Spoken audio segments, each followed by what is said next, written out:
안녕하세요. 김어준입니다. 지난 주말 김관진 전 국방장관에 이어 임관빈 전 국방부 정책실장도 석방됐습니다. 김관진 전 장관이 구속적부심 청구한 이후 조중동을 필두로 한 보수 매체에서 김관진은 북한이 가장 무서워하는 참 군인이라는 바보 같은 논리를 서로 복사해가며 반복했었죠. 구속적부심으로 석방될 리가 없는데 왜 이렇게까지 구명기사를 쓰나 했었습니다. 아니었습니다.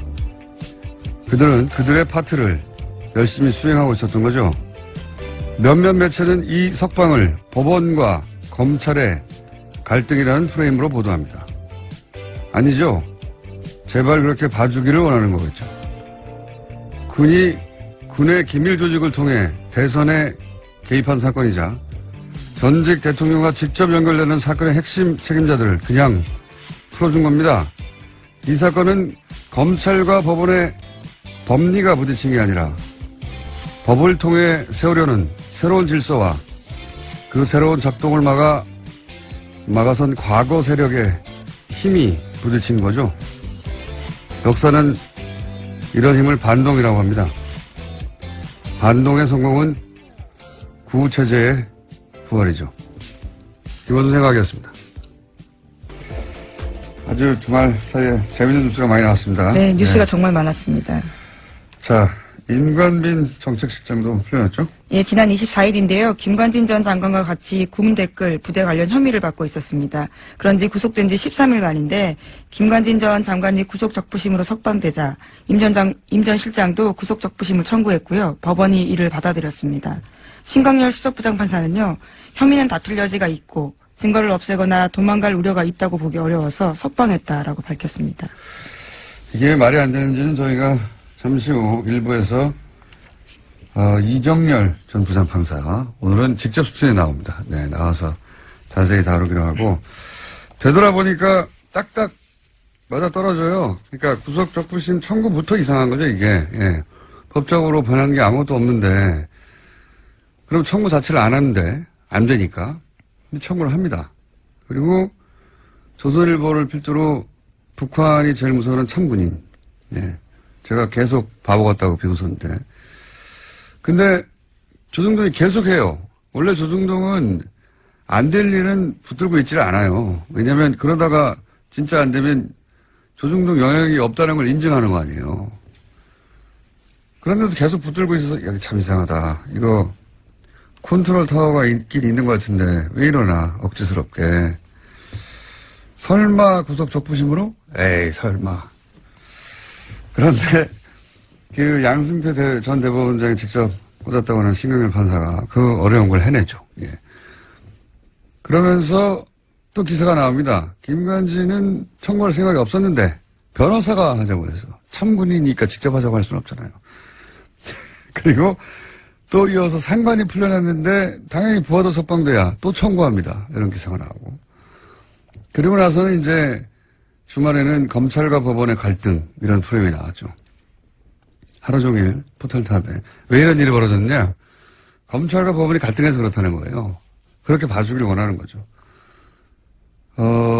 그 다음 포털의 메인은 신광열 판사에 대한 비난 여론이 있었잖아요. 예. 뭐 인터넷에도 그렇고. 여당에서도 그런 비판이 있었습니다. 예. 그러자 신 부장판사를 적폐로 매도한다. 처단 선동하고 있다. 신상털이, 유언비어, 가짜뉴스, 인신공격, 사법부 독립을 침해한다. 뭐 이런 그 비판을 이렇게 몰아가죠.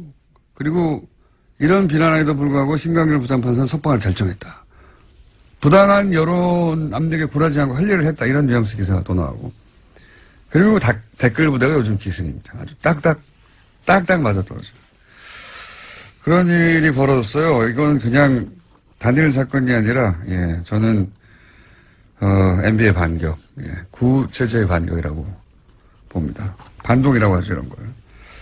잠시 후에 다루기로 하겠고, 그러자 전병헌 수석도 기각이 됐죠? 영장. 네, 지난 25일 새벽인데요. 영장 기각됐습니다. 검찰은 롯데홈쇼핑이 방송 재승인을 대가로 전 수석이 명예회장으로 있던 한국e스포츠협회에 3억 원을 후원했다라고 봤는데요. 이에 대해서 서울중앙지법 강부영 부장판사는 범행 가당 여부와 범위에 대한 다툴 여지가 있다면서 구속의 필요성을 인정하기 어렵다라고 밝혔습니다. 또 관련 자료가 대부분 수집돼서 증거인멸과 도주 우려가 크지 않다라고 설명했습니다. 저는 전병헌 전 수석은 MB가 살렸다 그렇게 봅니다. 김관진, 임관민 석방하다 보니까 형평을 맞추고 이렇게 된 것이다. 재청구하겠죠. 재청구하면 영장이 발부될 가능성이 높다. 저는 이렇게 보고요. 또 관련 뉴스가 많으니까 쭉쭉 이어가 보죠. 네, 적폐 사건의 핵심 피의자들이 잇따라서 검찰 소환도 거부하고 있는데요. 박근혜 정부 국정원에서 특수활동비 1억 원을 받은 혐의를 사고 있는 최경환 자유한국당 의원이 내일로 예정된 검찰 조사에 불응하겠다라고 밝혔습니다. 공정하지 못한 수사에는 협조하기 어렵다라는 건데요. 현역 국회의원에게는 불체포 특권이 있습니다. 그렇기 때문에 국회 본회의 표결에서 재적 의원 과반수 출석과 출석 의원 과반수 찬성이 나와야지만 체포가 가능한 상황입니다. 뿐만 아니라 김병찬 서울 용산경찰서장도 검찰의 요구에 출석해달라는 검찰의 요구에 응하지 않고 있는데요. 지난 25일 출석이 예정돼 있었습니다. 하지만 시간이 더 필요하다라면서 검찰의 의사를 전달했다고 하는데요. 김병찬 서장 같은 경우에는 2012년에 댓글 사건 관련해서 국정원과 수시로 통화해서 정보를 줬다라는 혐의를 받고 있습니다. 그러니까 이제 인관빈부터 반동이라고 제가 표현했는데 반동의 기운이 아주 과거 인사들 다들 안 나오려고 하는 거죠 지금. 최경환 의원도 안 나오려고 그러고 그리고 이 의원 원유철 의원 또 사실은 대상이 수사 대상입니다. 대상이 돼 있고 그리고 경찰도 안 나오려고 그래요. 용산경찰서장 김병천 다들 안 나오려고 하고 있습니다. 네, 여긴 이미 25일 출석이었는데요. 나오지 않았습니다. 지금 이렇게 한 사람 김관진 임관빈이 풀려난 거 이외에도 전체적으로 다 이런 거대한 움직임이 있다 현재. 긴장이 필요하다.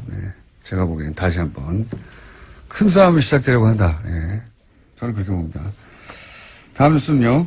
네, 박근혜 정부 국정원이 검찰의 댓글 수사를 막기 위해서 청와대에 SOS를 보낸 적이 있다라는 이야기도 나왔는데요. 과거 이야기입니다. 핵심 인력을 교체하려고 하는 등 수사팀에 와해시키려고 했던 정황이 드러났다라는 겁니다. 국정원이 당시 청와대에 올린 보고서를 보면 2013년 댓글 특별수사팀의 인적 구성에 심각한 문제가 있다 이렇게 내용을 보고했는데 보고서에는 특수통 검사들이 균형적인 정무 감각이 부족하다라고 평가해놨습니다. 그러면서 당시 특별수사팀장이었던 윤석열 팀장에 대해서는요. 통제가 안 되는 인사다라고 평가를 했고 또 특정 검사에 대해서는 할아버지가 전라도 출신이라서 원적이 문제가 있다.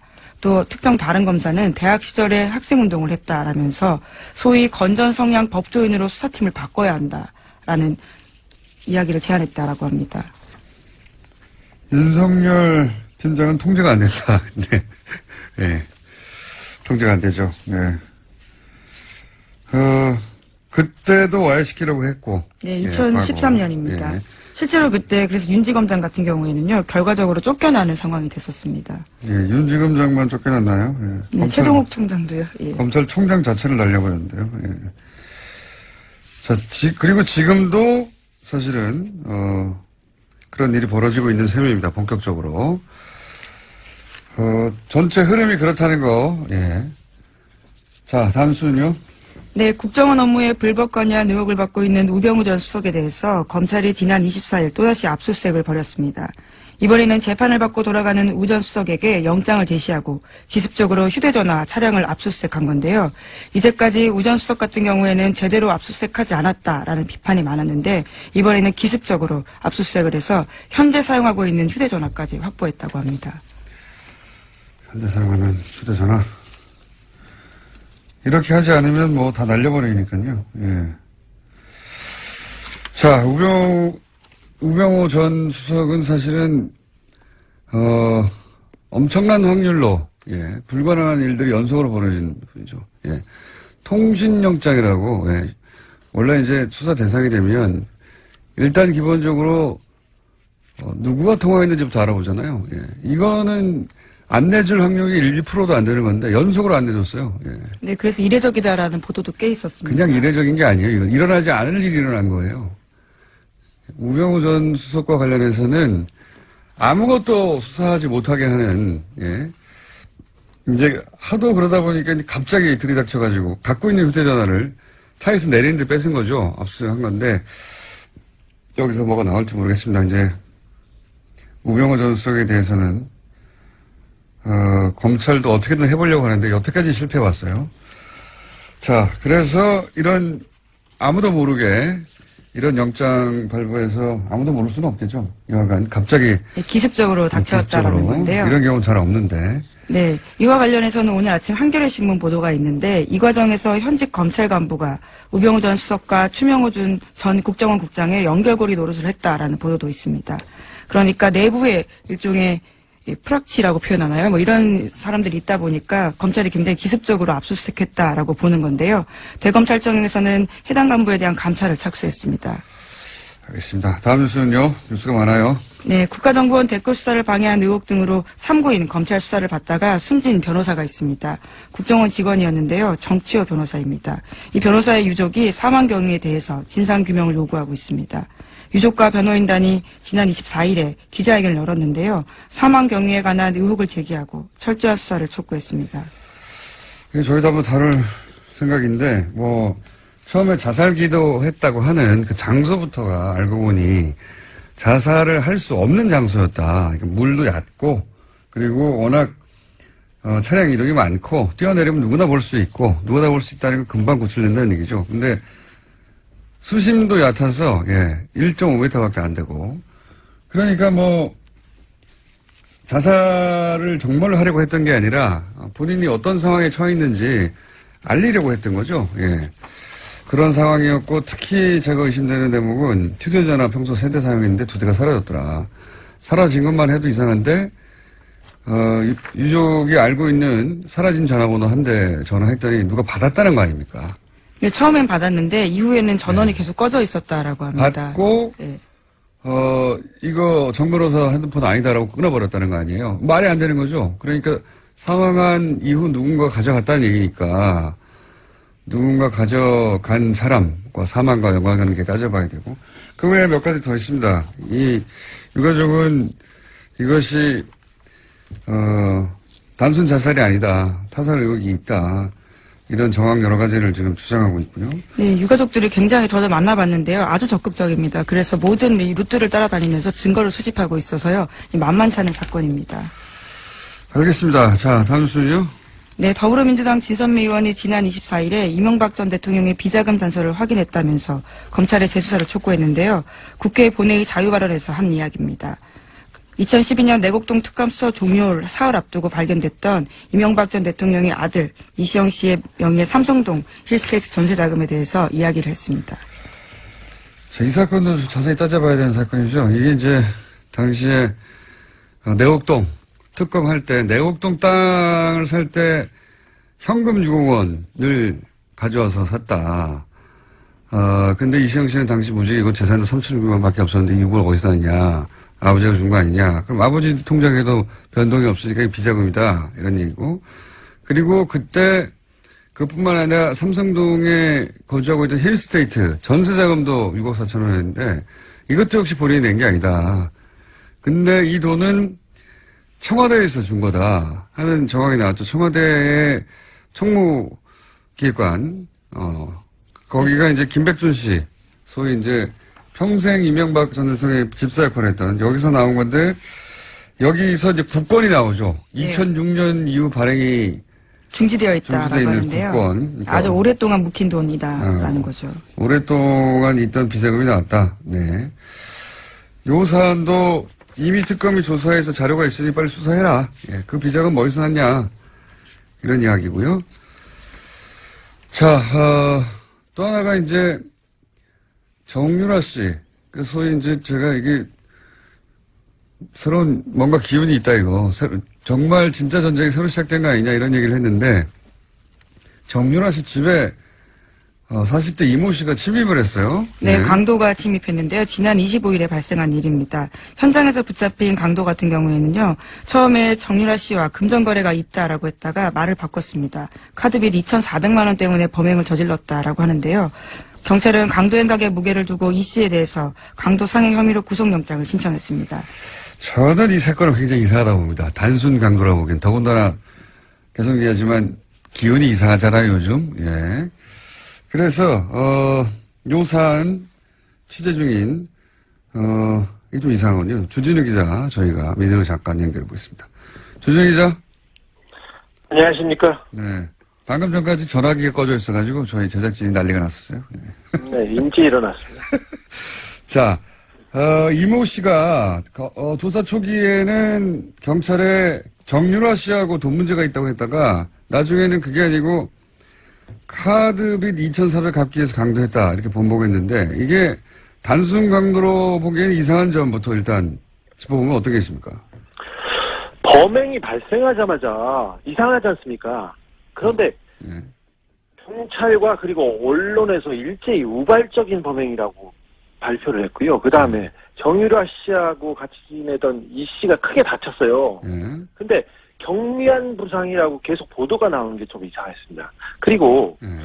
장소와 시간이 강도 범행을 하기에는 최악입니다. 정유라 씨가 살고 있는 그 압구정 동 미띠 빌딩의 1층에는 인기 있는 베트남 음식점이 있는데요. 주말 오후 3시는 피크타임이에요. 그래서 1층에 손님이 많고요. 줄을 서거나 그리고 발레 파킹하는 아저씨들이 여럿 있습니다. 그리고 그래서 누군가 고함만 질러도 그냥 바로 검거될 수 있는 그런 환경인데 일주일 이상 그 강도 범행을 도모한 사람이 찾기에는 너무 그 멍청한 선택이었습니다.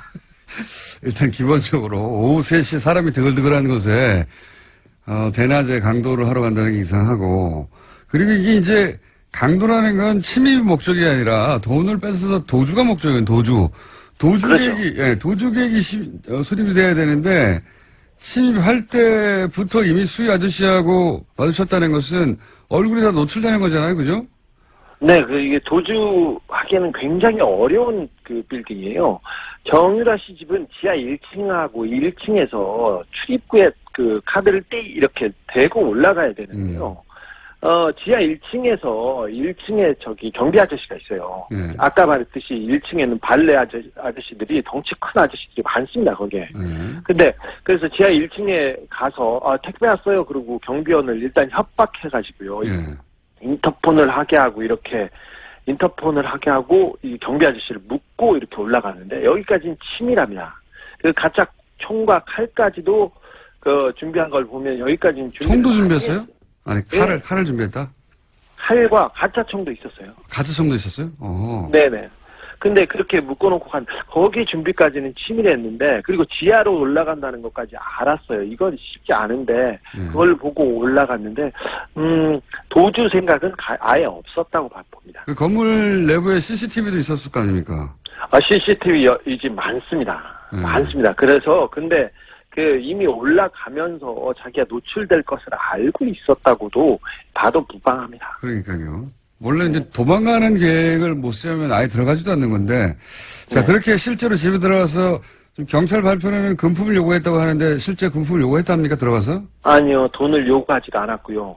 그 돈을 숨겨놨을, 최순실 씨나 정유라 씨 큰 부자이기 때문에 어디에 숨겨놨겠지, 쌓아놨겠지 했는데, 금품을 찾기 위해서 집을 뒤지는 흔적도 없습니다. 뒤지지도 않았습니다, 아예. 그럼 들어가서 실제로 어떤 행동을 했습니까? 이 부분 주목되고 있지 않은데 누가 보내서 왔다고 얘기했어요, 분명히. 누가 보내서 왔다. 그리고 정유라 나와라. 할 얘기가 있다. 할 얘기가 있어서 나와라. 이런 소리를 계속 질렀다고 합니다. 그래서 아직 어떤 얘기를 했는지는 지금 취재 중입니다. 누가 보내서 왔다. 그리고 할 얘기가 있어서 왔다.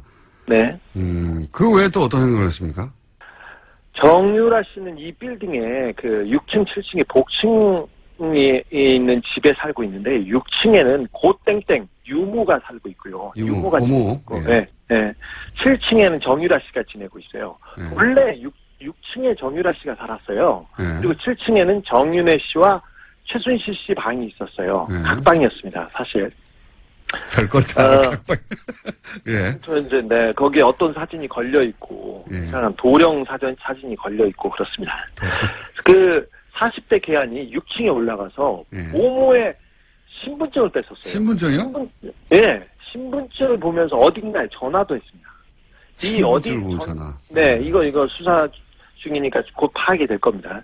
뭐 집에 그 돈이 없으면 뭐 돈과 비슷한 카드를 뺏는다든가 분명히 뭘 다른 걸 해야 되는데 인출 시도를 신분증을 한다든가. 보고 신분증을 보고 전화를 했다는 것은 좀 이상하죠?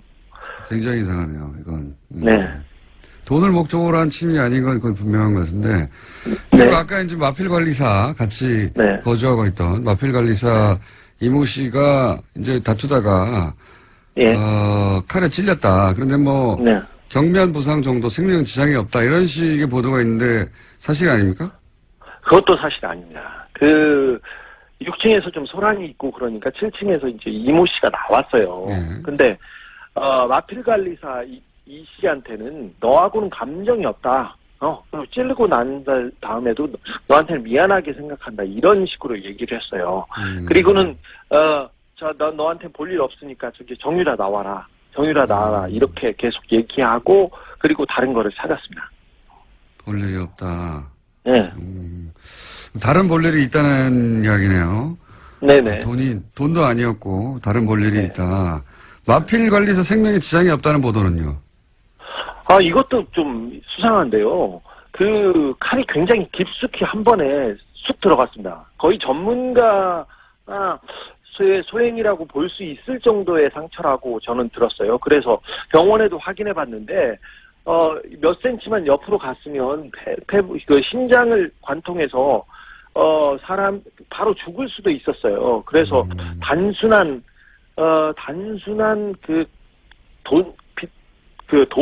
빚 때문에 벌인 범행이 분명히 아니라는 것은 분명합니다. 피가 너무 많이 나서요. 네. 그 생명에 지장을 줄 뻔했습니다. 범인이 전과가 없는 초범이었는데요. 칼을 매우 잘 쓴다는 특징이 있습니다. 그렇군요. 그럼 신고는 네, 누가 한 겁니까? 신고한 사람도 안 나온다. 예. 네, 사실 초범이 이렇게 칼 쓰다가 이거 쉽지 않거든요. 손 다치고 힘든데 이거 말끔하겠습니다. 신고는요. 괴한이 소란을 피우고 이 씨하고 격투가 벌어졌지 않습니까? 그래서 정유라 씨가 아이하고 이렇게 방의 문을 잠그고 방 문을 붙들어 잡고 있으면서 전화를 했습니다. 정유라 씨가 누가 신고하는지 보도가 안 돼가지고. 그러면 정유라 씨 정도면 굉장히 중요한 적인데 경찰이 건물을 감시하고 신변보호하고 있지 않았나요? 사실 경찰 한 명이 보호하고 있었습니다. 근데 이모 씨가 이 부분도 따돌리고 들어갔습니다. 심상치 않네요. 그러면 마지막 질문인데 이게 돈도 목적이 아니고 무슨 할 말이 있어 왔다. 신분증을 뺏어서 어디론가 전화했다. 종합적으로 볼 때 따로 볼 일이 있었다 했던 그 볼 일은 뭐라고 지금 아직 취재 중이긴 하겠지만 네, 이거 봅니까, 파악 중인데 사실 박근혜 최순실 씨 주변에서는 이런 일이 많이 있습니다. 누가 죽거나 다치거나 그리고 뭐 정유라 씨, 장시호 씨가 뭐 누구 사람을 만난다던가 남자를 만나면 조폭을 보내는 경우도 특별한 일은 아니니까요. 근데 이 사건에서는 의심해볼 정황이 너무 많습니다. 특별히 정유라는 박근혜, 최순실, 이재용에게 가장 중요한 증인입니다. 특별히 박근혜와 이재용 씨의 뇌물 사건이에요. 뇌물의 실질적인 증거 있지 않습니까, 이분이. 그래서 지난 재판에서 이들에게 불리한 증인을 해가지고 이재용 부회장한테 유죄를 받는 결정적인 증거가 되기도 했으니까요. 사실 정유라 씨가 겁을 먹거나 아니면 다른 증인이 그 겁을 먹고 입을 다물라고 메시지를 보내기에는 이보다 더 좋은 상황이 없습니다. 특별히 적폐 수사 자체를 흔들어볼 목적으로 지금 뭐 세력이 규합되고 이상한 징후들이 많이 보이는데 이걸 목적으로 누구를 그 사람을 보냈을 가능성을 열어놓고 이 범행의 동기와 배후를 파헤쳐야 된다고 봅니다. 분명히 우발적인 범행은 아니었습니다. 알겠습니다. 오늘 여기까지 하겠습니다. 감사합니다. 네. 네, 시사인 주진우 기자였습니다. 저는 특히 이 집 보모 신분증을 뺏었다는 게 이게 이상하네요. 왜냐면은 신분증 봐서 뭐예요? 아무 상관이 없잖아요. 근데 그걸 강도라고 생각하면 이상한데 그게 아니라 거기에 있는 모든 사람의 심리적 압박, 거기 같이 있던 마필 관리사 유일한 남자였거든요. 그 사람은 칼로 찌르고 그리고 보모는 신분증을 누구한테 신분을 불러준다고, 주민등록번호 불러준다고 생각해봐요. 부모 입장에서 굉장히 심지 압박이거든요. 누군가 내가 여기 근무하는 걸 알고 있다. 그런 목적이 아니었을까. 그렇지 않고서는 대낮에 들어가서 신분증을 뺏어가지고 전화하고 내가 누가 보냈다 할 얘기가 있다. 이럴 리가 없죠. 그 도주의 계획이 없잖아요, 이건. 기본적으로 침해 계획만 있어요. 굉장히 이상한 사건이다. 네, 저는 그렇게 봅니다. 자, 오늘 여기까지 할까요? 네, 인사드리겠습니다. 여기까지 할 거면 그냥 중간에 보낼 걸 그랬어요. 네. 지금까지. 네, 시사인 김은지였습니다. 감사합니다. 네, 감사합니다. 국민 여러분, 안녕하십니까. 여러분의 귀염둥이 MB 인사 올리겠습니다. 국민 여러분, 우리나라는 지금 여러모로 위기를 맞고 있습니다. 안보는 위태롭고 굉장히 어렵고 정치는 혼란하고 심지어는 법까지도 고무줄매로 왔다 갔다 하고 있습니다. 저는 전직 대통령으로서 지금 이 상황이 참 심히 걱정되는 상황입니다. 그런 확신을 마저는 가지고 있는 겁니다. 그까지만 우리가 누굽니까? 어려울수록 강해지는 민족 아닙니까? 이럴 때일수록 아래위가 똘똘 뭉쳤어. 아래위가 손발을 맞췄어. 마음도 맞추고 말도 맞췄어. 이 위기를 막 극복해 나가야 됩니다. 그런 확신을 마저는 가지고 있는 것입니다. 화이팅! 화이팅입니다. 예. 여기까지야. 끝난 거고. 가자. 우리 또 맞춰봐야지.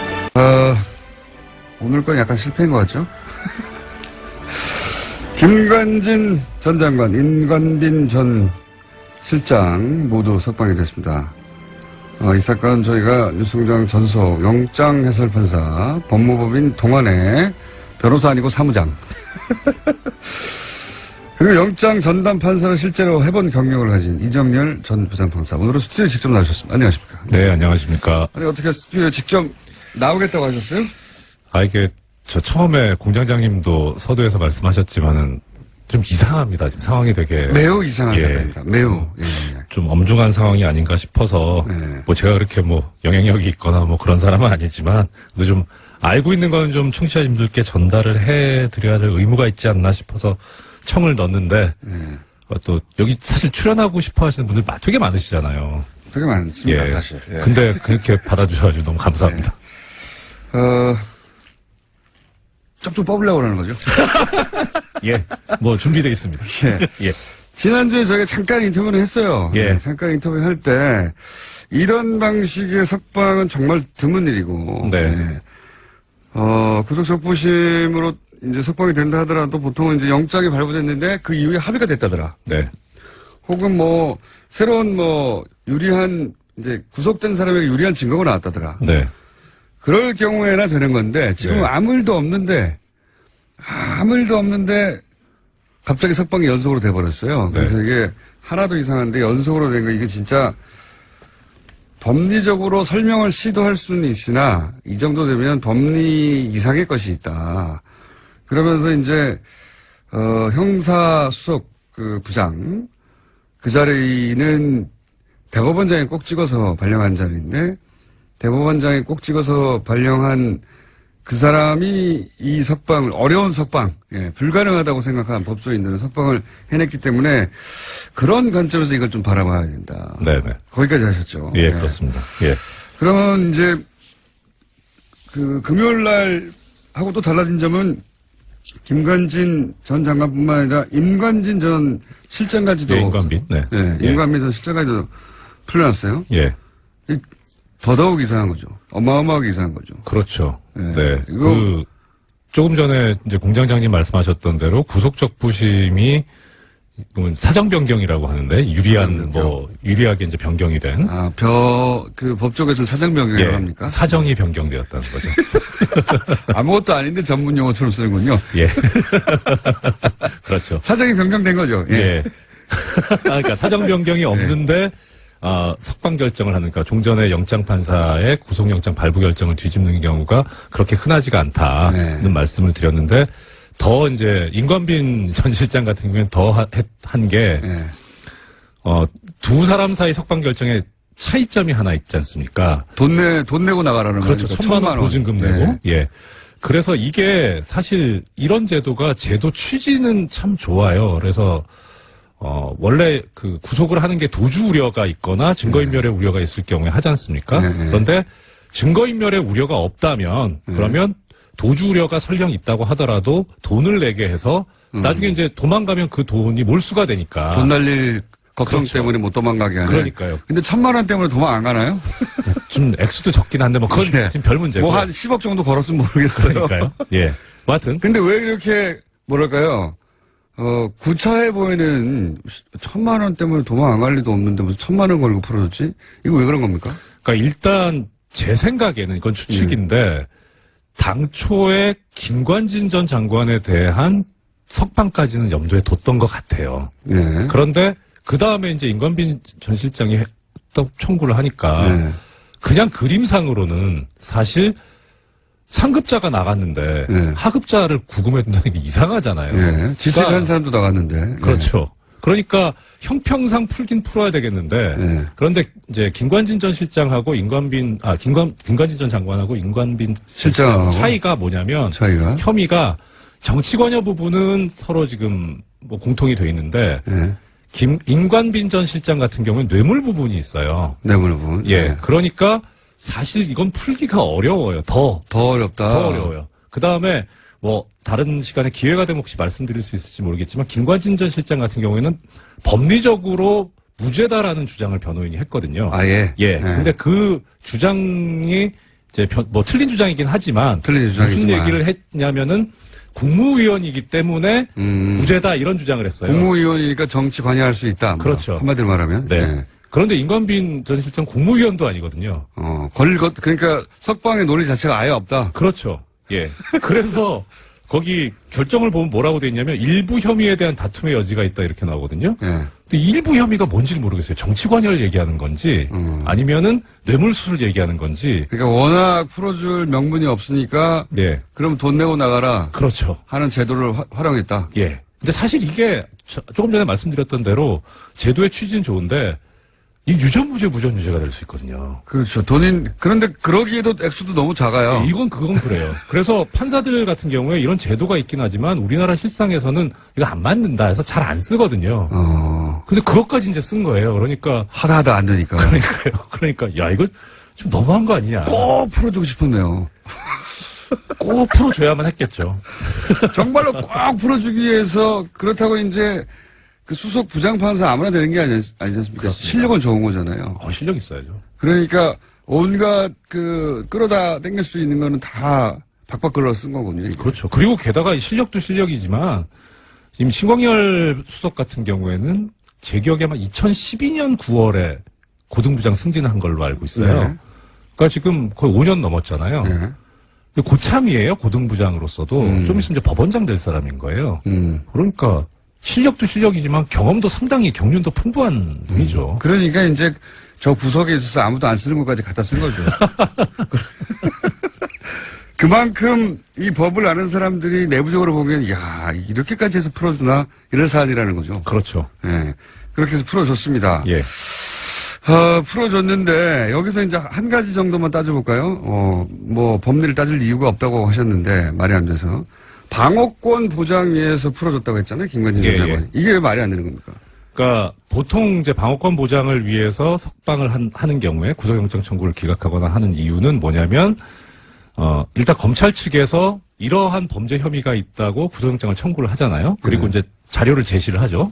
소명 자료를. 그럼 보면은 당연히 이제 어느 정도 증명이 되겠죠. 그러니까 검찰이 청구를 하는 거고. 근데 거기에 대해서 피의자 측이, 그러니까 영장 청구의 대상이 된 피의자가 사실은 이게 이렇게 된 거다고 자기한테 유리한 주장을 합니다. 그러면서 일부 증거를 또 제시를 해요. 그럼 재판부에서 보기에 이게 변명이 말이 된다. 설득력이 있다.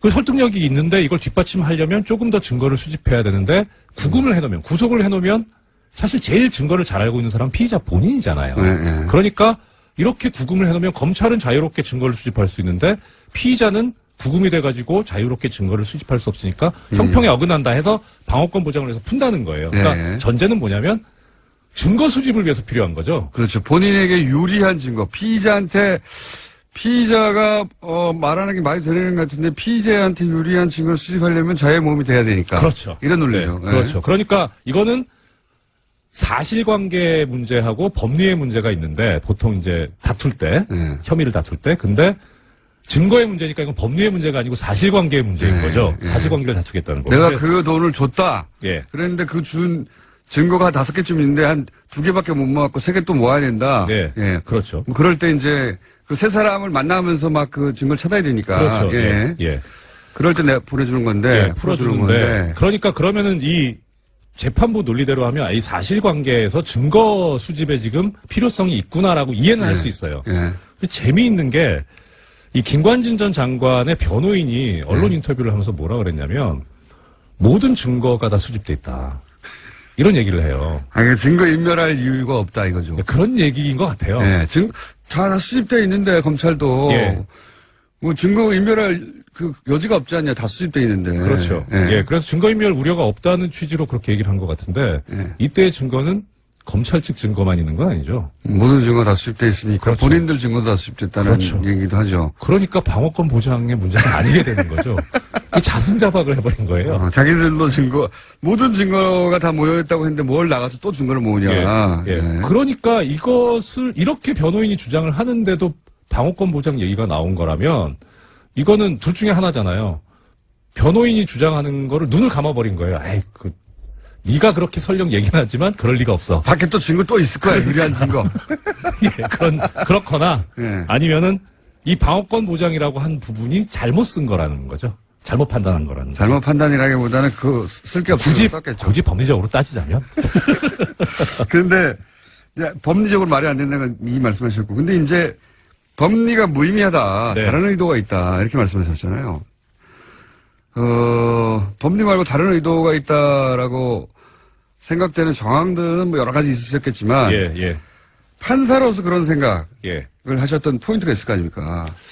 이게 저는 정보 수집할 방법이 그렇게 많지 않으니까 주로 언론 기사를 참조하는데 네. 주진우 기자는 조선일보라고 말씀하셨는데 전 세계일보에서 봤어요.